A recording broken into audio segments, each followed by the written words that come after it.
aqui para bater um papo com vocês, do Dr. Caio Costa, que ele é cirurgião plástico, membro da Sociedade Brasileira de Cirurgia Plástica. Ele vai bater um papinho aqui para a gente aqui, dando uma pequena aula para você, como descansar a sua pelezinha, entendeu? É um prazer enorme você estar recebendo aqui hoje mais uma vez, Dr. Caio, aqui no nosso Deles Delas. Prazer é meu, Eliaco. Obrigado pelo convite. O convite é todo nosso e vamos dar uma aula aí dos nossos telespectadores aí. A gente tenta ajudar alguma coisa. Doutor Caio, para iniciar, nós sempre temos notícia de alguns problemas envolvendo os cirurgiões plásticos. Sabemos que o senhor tem mais de 20 anos de profissão e até hoje nenhum processo que é raro em sua especialidade. Como é que o senhor explica isso? Qual é a fórmula do segredo? O senhor nunca ter se envolvido com nenhum problema de aspectos envolvendo os cirurgiões plásticos? Eliaco, na verdade, quando você fala sobre problemas envolvendo cirurgiões plásticos, você acaba já dando uma dica sobre boa parte desse problema, porque boa parte do que a gente escuta falar não está relacionado com cirurgiões plásticos. Quando a gente fala de cirurgiões plásticos de verdade, nós estamos nos referindo àquele profissional que fez seus 6 anos de medicina, depois fez mais 3 anos de residência de cirurgia geral, depois fez mais 3 anos de residência de cirurgia plástica, fez uma prova e se tornou membro da Sociedade Brasileira de Cirurgia Plástica. A partir desse momento, ele passa a estar apto a exercer os procedimentos da especialidade. A maioria dos casos que nós temos notícia não envolvem esses profissionais. Para você ter uma ideia, no ano de 2009 foi feita uma estatística em São Paulo que mostrou que 98% dos processos respondidos contra maus resultados em cirurgia plástica não envolviam cirurgiões plásticos. Só 2% eram colegas membros da sociedade. Eram os curiosos, eram os aventureiros. Da mesma forma, como no ano passado, é interessante a gente lembrar, nós tivemos 6 casos de óbitos envolvendo lipoaspiração. A lipoaspiração é uma técnica altamente injustiçada, as pessoas acham que mata muito, que é mais perigosa, porque na verdade ela é um ímã para-raio para esses profissionais não especializados, né? E desses 6 casos de óbitos em lipoaspiração, que é um procedimento que é para ser realizado por cirurgião plástico, sabe quantos foram realizados por cirurgiões plásticos? Nenhum. Tinha cirurgião vascular, tinha ginecologista, tinha até médico do trabalho, mas não tinha nenhum cirurgião plástico. Essas pessoas procuram esses médicos que não são cadastrados, não fizeram curso, como é que eles procuram? É querer arranjar problema para si próprio, né?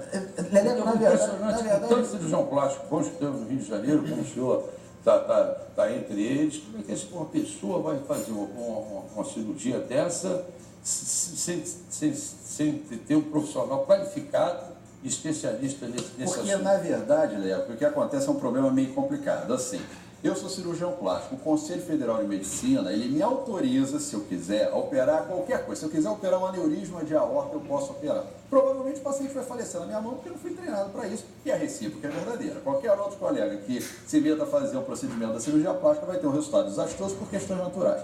Mas se você tem um paciente, por exemplo, que tem uma apendicite, lá numa cidadezinha do interior do Mato Grosso, você só tem um generalista, um clínico, por exemplo, ele não é cirurgião, mas ele é a pessoa mais habilitada possível para tentar salvar aquela vida. Então, ele é permitido a operar esse paciente. Então, como você não pode fracionar as regras de acordo com a localização do país, aqui é a mesma coisa. Quer dizer, o sujeito ele é ginecologista, ele pode se meter a fazer uma lipoaspiração.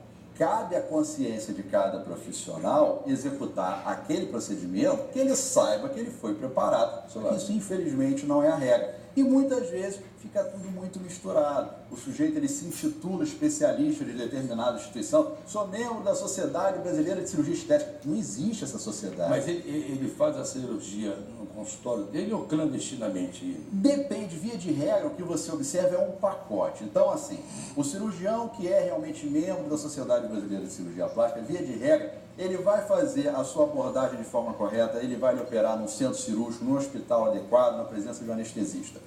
O falso especialista, ele via de regra, ele não é muito provido de questões éticas muito apuradas, e aí ele vai praticar precinhos baratinhos e vai querer abrir mão de um hospital adequado por custo, vai querer abrir mão de um anestesista por custo, e é muito comum ele te oferecer um lugarzinho bonitinho, uma clínicazinha bonitinha, mas que não tem qualquer tipo de suporte. Mas as pessoas procuram esses falsos porque é mais barato ou porque são mal informados? Por ambas as causas. Você tratar da sua saúde, que é a coisa mais importante que tem, com pessoas que não são qualificadas, é querer arranjar um problema para si. Não tenha dúvida. Só que a questão do preço acaba, infelizmente, tendo um peso forte ainda entre a maioria das pessoas. Isso é uma coisa muito importante que se entenda. Não existe milagre. Você quer andar de Mercedes pagando o preço de carro popular, você vai estar se enganando. Então, as pessoas muitas vezes, elas vão nesse afã de querer fazer um grande negócio, querer pagar um preço baratinho e acabam inevitavelmente caindo na mão de aventureiros. E os problemas estão aí para todo mundo ver. É aquele velho ditado, é barato que sai caro, né? Muito E acaba caro. sendo caro. E diga uma coisa, doutor, hoje em dia, o que é mais procurado pelos cirurgiões plásticos, pelo senhor, é os homens ou as mulheres que procuram mais para fazer esse tipo de cirurgia plástica, ficar bonitinho, descansar a sua pelezinha? Vocês têm mais procura de mulheres do sexo feminino ou do sexo masculino? Antigamente eu acho que a mulher procurava mais a cirurgia plástica. Acho que de um tempo para cá mudou. Acho que o homem agora também ficou um pouco mais vaidoso.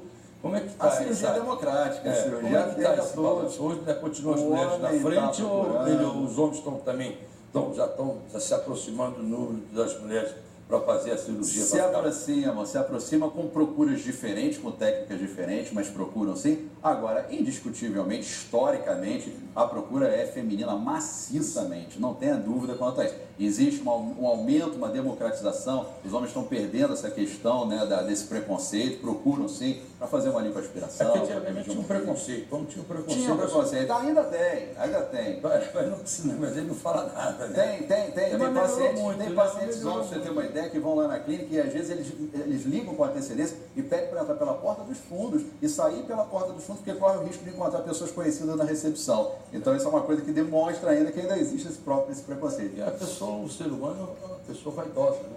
Tanto um homem como uma mulher é vaidoso. É natural que seja. Besteira, a pessoa está com um probleminha, qual é o Claro. problema de fazer? Como a Claro. mulher tem os seus problemas, o homem tem também. Exatamente. Acho que a igualdade hoje em dia de homem e mulher não faz diferença nenhuma, entendeu?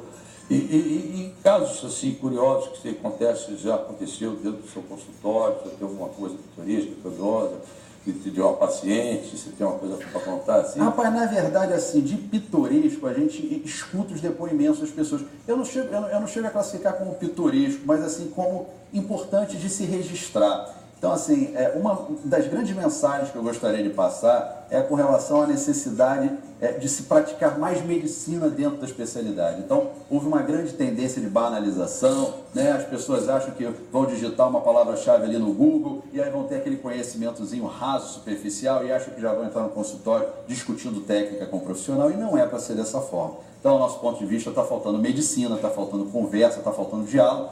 E é comum, por exemplo, a gente escutar comentários do tipo, depois de 1h40 de uma primeira consulta, é o nosso tempo médio, a gente demora numa primeira avaliação, a paciente comentar com o marido ou então com uma outra amiga, falar, caramba, já tivemos em 3 consultas e ninguém nunca explicou isso pra gente. Da última vez que nós fomos a um colega, ele deu pedido de exame, nem olhou pra minha cara e já queria marcar a data da cirurgia. Então isso demonstra exatamente um clima que é desfavorável a uma boa relação médico-paciente. Então é fundamental que se entenda que medicina implica em tempo, implica em credibilidade, seriedade. Então é fundamental que a gente reforce sempre isso. Aquilo lá não é um salão de beleza. Já aconteceu uma vez chegar lá 3, 4 mulheres rindo, brincando, colocar o peito, isso e aquilo. Caramba, gente, é uma consulta médica. Então, você não é obrigado a ser o mais divertido, o mais legal, mas você é obrigado a ser médico. Ainda que depois você desenvolva relacionamentos pessoais, laços de amizade, isso é muito comum, mas como consequência de uma relação médico-paciente bem resolvida. Eu tenho um exemplo até curioso, que as chacretes, antigamente, as nossas chacretes, que naquela época não havia essa técnica da plástica como tem hoje em dia. Hoje em dia a mulher, você falou, é o peito, é o bumbum, é as coxas, é um todo preparado, é o que eu falo sempre em entrevista. As chacretes realmente elas eram originais, não tinha subterfúgio nenhum de acrescentar algo mais, um peitinho, uma bundinha, entendeu? E aí elas ficam mais gostosas, né? Bem feitas, mais afinadas no corpo. E elas, naquela época, eram símbolos sexuais. As chacretes eram símbolos sexuais. Hoje você tem muitos casos aí que você vê pela televisão, mulheres avantajadas aqui, avantajadas ali, não sei o quê. E é uma vaidade que a mulher tem, entendeu? Que coisa que não tinha antigamente e que hoje em dia tem. E elas faziam sucesso. Eu imagino, eu penso, se fosse hoje, então, as chacretes, com esses recursos que nós temos hoje, se naquela época elas já eram procurada, tinham tipos sexuais, seriam muito mais ainda. Você concorda com isso? Mas, na verdade, isso é uma questão muito cultural, sabia, Lilian? Por exemplo, há coisa de 10, 15 anos atrás, nós fazíamos mamoplastias basicamente sem inclusão de prótese mamária no mesmo tempo cirúrgico. E as mamas ficavam naturais, etc. Era um outro perfil de beleza da época. De lá para cá, o que se mudou mais, por exemplo, foi a valorização de um colo mamário. Então, a questão dos implantes entram muito bem nessa situação. Mas outra crença que as pessoas têm é que as pessoas que procuram cirurgião plástico, elas querem ficar como aquelas mulheres da mídia, com aqueles corpos ultra avantajados, e a grande maioria não tem essa pretensão. As mulheres querem estar harmoniosas, elas não querem estar com aquela mama gigantesca. Você vai ver um caso hoje, mas muitas aí hoje em dia que tem umas mamas mas até menos do que se imagina. Você vê muito na televisão, você vê muito na média. Também um lábio hoje em dia, a pessoa fica com o lábiozinho mais grossinho, dá um jeito. Mas a maioria é a vida como ela é. Elas querem poder botar um vestido e estar com o colo compatível com o resto do corpo, mas é muito comum as pessoas chegarem lá e falarem assim, não, mas o meu caso é diferente, eu quero muito discreto. Na verdade, a grande maioria não quer nada tão exuberante. As pessoas se impressionam com o que vê na televisão, claro, mas são figuras midiáticas que não refletem o comportamento da maioria. Que aprimorar mais os detalhes que do corpo dela. Sim, harmonizar, teve filho, realmente a gestação causa uma série de alterações, é normal. Agora, uma curiosidade, e o tempo de duração? Imagina, você põe uma mama numa menina, uma senhora, não sei o quê, eu ponho outro, a mama, a coxa, a bunda, não sei. Qual o tempo de durabilidade que tem essa cirurgia plástica? É claro que você deve ter um tempo que dura, e não fica o tempo todo aquele peitinho tudo durinho, tudo certinho, bonitinho. Tem um tempo de maturação até para fazer renovar, fazer uma revisão. Isso é uma pergunta interessante. Para fazer essa revisão. As pessoas elas têm uma evolução natural independente de terem feito a cirurgia. Então é comum as pessoas imaginarem que, por exemplo, vamos fazer uma inclusão de prótese mamária para que a mama não caia mais. Não é verdade, a mama ela vai seguir o ritmo normal da gravidade como se ela não tivesse operado. Quanto maior a ação gravitacional. Então a gente não diz assim, ó, você vai operar no dia seguinte, tem uma ação de gravidade ali. Quanto menos o uso do sutiã, é lógico que mais rápido vai ser essa queda. Só que quando você faz... então a mulher usar o sutiã. Sim. O quanto aumenta o período de sustentação, porque a pele vai cedendo. Claro. Mas a cirurgia, na verdade, ela vai botando a pessoa em dia, digamos assim. Por exemplo, um facelift. Tem duração de 10 anos. Não é que tem uma duração, mas você vai ficar bem. E no período de 10 anos... O que é facelift? Facelift é a plástica convencional de face. Desculpa, ele está acostumado a falar com mulher.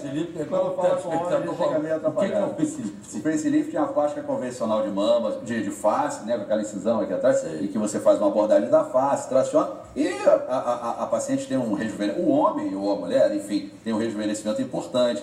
E esse rejuvenescimento, conforme você perguntou, ele tem em média uma duração imprevisível em torno de 10 anos. A gente costuma brincar dizendo que você tem direito a 3 facelifts durante a vida. Um na faixa de 40 e pouco, outro na faixa de 50 e pouco, 60, e outro depois de 60, e aí você vai passar o resto da sua vida bem. Doutor, para concluir aqui o nosso papo, acho que foi interessante esse papo com o doutor Caio aqui, que é um especialista de renome aqui na cirurgia plástica aqui no nosso estado do Rio de Janeiro. Quais as dicas que você daria hoje para quem precisa fazer uma cirurgia plástica e não querer passar por esse tipo de problemas? Qual é o que você faria? A gente daria 3, 4 principais dicas que são previsíveis, mas muito assertivas. A primeira delas, referência pessoal. A pessoa não vai ao cirurgião plástico sem ter 2, 3 referências pessoais, mas aí o detalhe importante é que se diga o seguinte, não preste apenas atenção no resultado que a sua amiga teve, mas na postura do colega que a tratou. Se o colega está disponível no pós-operatório, se ele é atencioso durante as consultas, isso é fundamental. Segunda coisa, condição sine qua non, nome do profissional no site da Sociedade Brasileira de Cirurgia Plástica. É muito simples, SBCP, e vai constar, se ele é membro da sociedade, isso vai eliminar uma série de problemas. Muito importante. Terceira coisa, nós já falamos, fuja de precinhos abaixo de média, porque não existe qualidade e custo com preços muito abaixo do mercado. O mercado ele nivela mais ou menos uma média de valor. Se você tem a metade do valor, certamente você vai ter problema e vai reduzir o tempo do profissional com você, e isso é um terreno fértil para você ter dificuldade. E quarta coisa é feeling. Você não precisa ter conhecimento técnico, mas você tendo sensibilidade de perceber qual é a dinâmica da consulta, qual é a disposição daquele profissional para estar te esclarecendo com sinceridade, principalmente mostrando as limitações, isso é muito importante. O profissional não pode embarcar nas suas viagens. O paciente vai com uma série de expectativas, está no direito dela. Cabe ao profissional sério mostrar as limitações. E isso você consegue perceber na consulta. Se você alinhar esses 4 fatores, essas 4 informações, provavelmente você vai estar no bom caminho. Assim, para encerrar, o senhor já foi procurado por uma cliente que chega lá, doutor, eu quero fazer aqui uma cirurgia, olha, geral, uma localizada, né? O senhor vai examinar ela e se o senhor achar que ela deve fazer essa cirurgia, o senhor aconselha. Se o senhor não achar que ela deve fazer a cirurgia, o senhor fala para ela também? Com certeza, essa é a cereja do bolo, a sinceridade. Não está precisando mexer em nada. Não tenha dúvida. Entendeu? Eu não vou enganar a senhora, porque eu sou um cirurgião, é a minha profissão, eu sou um profissional, eu trabalho para ganhar, enfim. Mas que você tem que saber aconselhar a sua cliente, a senhora, ou a senhora, sei lá quem for, o homem também, você não está precisando, vamos dar um tempinho aí, esperar mais um tempo, ser tipo de cirurgião que se aconselha, você faz Essa é a cereja do bolo, que é a transparência, a sinceridade. Total, sinceridade. A gente dizer o seguinte, antes de operar eu tenho que estar convencido. Eu não posso te operar se eu não estiver convencido de que aquele risco que você vai submeter, aquele investimento que você vai fazer, aquele período de recuperação não vão ser justificados pelo benefício que o procedimento vai lhe causar. Tem que estar plenamente convencido disso, do contrário a gente não vai operar. É porque acho que é muito importante. Acho que muitos aí, eu acho que a profissão deles é essa, tem que trabalhar para ganhar dinheiro. Muitos vão lá, já mete a faca, já mete a faca e não quer saber de dar. Não, espera mais um pouquinho, você volta daqui a 3, 4 meses. Vamos ver como é que vai ficar, você volta aqui e de repente a gente precisa fazer, mas por hora você não, exatamente. Não vamos mexer, é um processo de amadurecimento, que está tudo no lugar direitinho. Isso é fundamental. O doutor, como é que as pessoas podem entrar em contato com o senhor? O site nosso é www.caiocosta.com.br. Lá tem todas as informações, mídias sociais, www.caiocosta.com.br. Né? Nossa clínica fica na Barra e lá tem todos os contatos e a gente pode tirar qualquer dúvida. É só entrar no site que... Entrar no site vai descobrir tudo. Vai falar com o doutor Caio. Vai nos achar lá. Maravilha, então. É uma dica para vocês aí de casa, aí, mulheres, homens, entendeu? Procura lá o doutor Caio Costa, que realmente é um maravilhoso cirurgião. E vamos tratar aqui descansar a nossa pele, ficar mais bonitinho, entendeu? Ele vai dar todas as dicas e vai dar aconselhar você realmente como é que tem que se desenvolver essa questão da próstata, que é um assunto muito importante para você. Doutor Caio, muito obrigado mais uma vez. Um feliz ano novo para você, boas entradas, tudo de bom. Foi um prazer estar aqui. Um beijo grande na sua família, obrigado, maravilhosa. E continue com esse sucesso que o senhor tem alcançado, apesar de novo, você viu, o Caio é um rapaz novo. E já faz um sucesso enorme aí. Que ele é o especialista em cirurgia plástica e é membro da Sociedade Brasileira de Cirurgia. Obrigado pela sua presença. Obrigado, Léo. Ok, gente? Então vamos prosseguir aqui com o nosso super tênis ideal.